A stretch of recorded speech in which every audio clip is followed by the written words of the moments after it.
পড়ার টেবিল জুড়ে এখনো বইগুলো খোলা,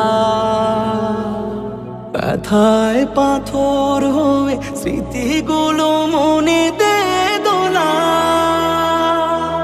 হাত ঘড়িটাও আছে